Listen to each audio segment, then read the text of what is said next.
وبعدين احنا بقى من الحتة دي بدأنا نخلق حاجات ومسميات. يعني يقول لك مثلا ايه، ذكاء عاطفي، امم. ذكاء اجتماعي، وبدأت تبقى مناهج بقى. على فكرة هو ده كل ده سيلز. اه صح. صح.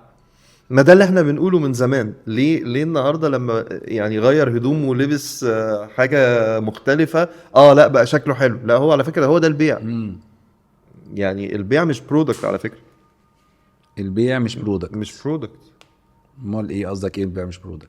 احنا بنبيع برودكت. انا دلوقتي عندي برودكت، عندي منتج، عندي سولوشن، انا رايح ابيعه للزبون. لو عاوز تبيعه ما تبيعوش، يتباع. لا فلسفه جامده. ايه لو عايز تبيعه وما تبيعوش يتباع؟ اه. طب يعني ايه؟ فصل لي بقى القصه دي. انت النهارده لما بتيجي داخل عند العميل بتاعك، اذا قررت انك انت تخش تعمل برزنتيشن عن البرودكت بتاعك متجاهلا تماما البني ادم اللي هيستخدم البرودكت ده، انت هتشتغل على الناس اللي بتدور على يشتري البرودكت ده. ده بص، ده غير كده بقى. العميل لما بيجي لك هو ما بيبقاش شايف الموضوع الحقيقي، هو بيبقى شايف عرض، امم. شايف شوية حاجات بتحصل له. فالحاجات اللي بتحصل له ديت يقول لك انا محتاج اشتري ده.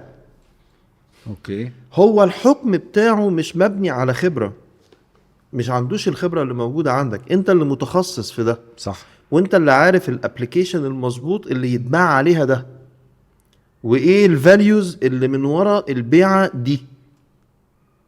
فهنا مين اعلم بقى، انت ولا هو؟ يعني الاعلم طبعا. حلو. اذا انت النهاردة قدرت تفهم هو قام خد قرار انه يدور ويعمل شوبينج على ده ليه، هتقدر تحط السوليوشن المظبوط وتبيع صح.